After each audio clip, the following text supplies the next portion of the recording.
Have you ever wake up and feel like the weight of the whole world is crushing into your chest, like no one truly understands what's going on inside? Maybe you are scrolling through life, smiling on the outside, but your heart is screaming inside. I know that pain and I've been there before. If you are watching this, you might be in that situation. Hey friends, I'm Marvin. Welcome back to my channel. If you are new to the channel, subscribe, hit the subscribe button. And because today we are going to talk about faith, healing, and practical ways to walk through the dark seasons with God. This topic is close to my heart because many of us have experienced or currently experiencing the struggle of depression. Today we will look at 4 core Bible-based approach that can help you to get out of the shadows of depression.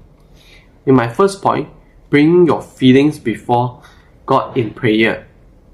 First, let's talk about prayers. Prayers is not just a list of requests. It's an honest, raw conversation with the one who already knows your heart. In Psalm 34, verse 17 to 18 says, "The righteous cry out, and the Lord hears them. He delivers them from all their troubles. The Lord is close to the broken heart. He saves those who are crushed in spirit."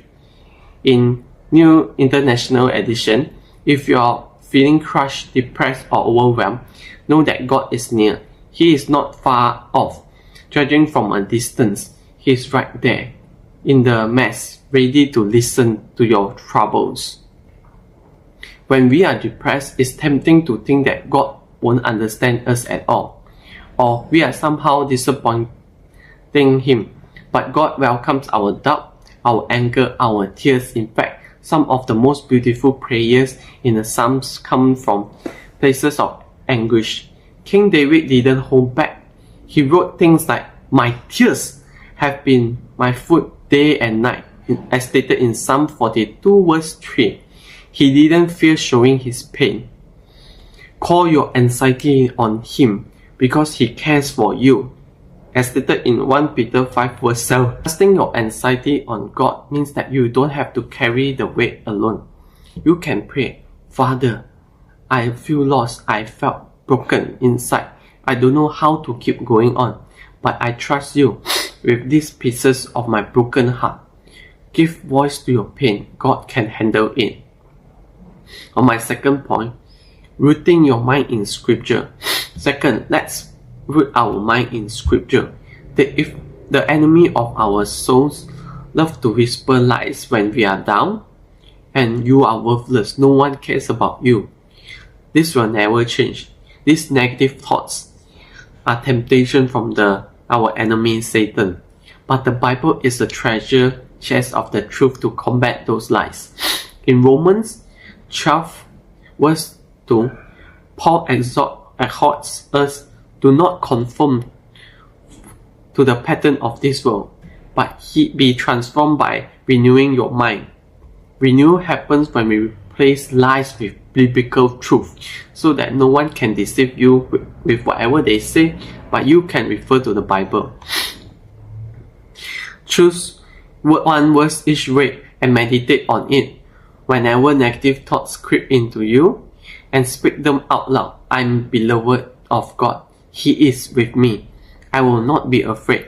You will be surprised how the word begins to shift your perspective, even if the darkness feels heavy right now. Some of the Bible verses are like Isaiah 41 verse 10, where it says, "Do not fear, for I am with you. Do not be dismayed, for I am your God." If reading the Bible feels overwhelming, start small. Read one psalm in the morning or listen to an audio version. Write your favorite passages down and carry them with you every day. So let those truths anchor you. The third way to counter depression is to find a community and accountability. Third, depression that often thrives in isolation where you are alone. We shut down, withdraw, and count ourselves as a burden. But God designed humans for us to have relationship with Him. In Ecclesiastes 4 verse 9 to 10, it tells us that two are better than one. If either one of them falls down, one can help the other up.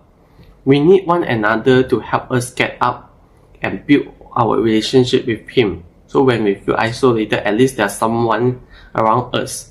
Find a trusted friend or a small group of Christian community or a pastor where you can be honest with.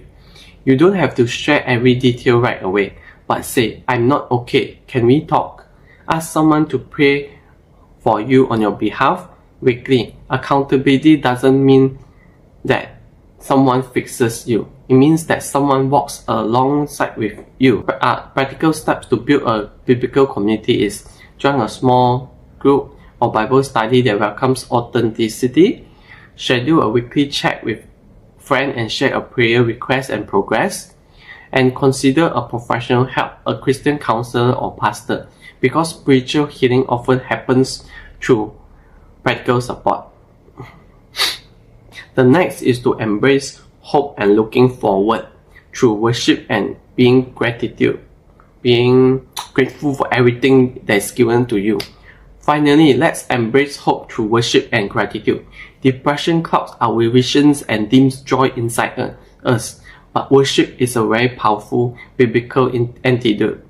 In Psalm 101, verse 1 to 2 commands, shout for the joy to the Lord, all the earth, worship the Lord with gladness, come before Him with joyful songs. Even when you don't feel grateful, worship can redirect your focus from your pain to His greatness. So every day in the morning, make sure you pray and be grateful that you might be able to see, to hear, to eat, to have a job, anything. Okay, write down 3 things and that you are thankful for. No matter how small is it, okay, make sure you remember it. You might think that I have nothing, but be thankful for everything. Even the oxygen is free, you should be thankful also. But God's mercies are new in every morning. In Lamentations 3 verse 22 to 23, looking for them activates the faith muscles and weakens the grip of despair and depression. So now, here's the plan. Pray your pain, bring every tear before the Lord. He close to the broken heart. Immerse your mind in the scripture or the Bible. Replace lies with God's truth. Quote with Bible words. Find a community and let others walk with you, lift you up and pray for you. Worship and give thanks. Declares the God's greatness and be grateful to Him and cultivate hope. You know, if we are hopeful, we look forward, then we can reduce our sadness and be joyful. Even in the darkest night, know that you are not alone. You have God. If you find the video helpful, do help me to give me a thumbs up button and subscribe to my channel for more Christian encouragement content and sharing on how Bible verses and God can help us, because you are not alone and we are not alone. Together we have God in our life. So if this video spoke to you, please consider share it with your friend and anyone close to you who might be struggling. Drop a comment below on anything about your story if it resonates with you. Maybe you have already tried one and have a testimony to share. I would love to hear it and on how God is working in your life. And if you need a prayer, leave a prayer request in a comment.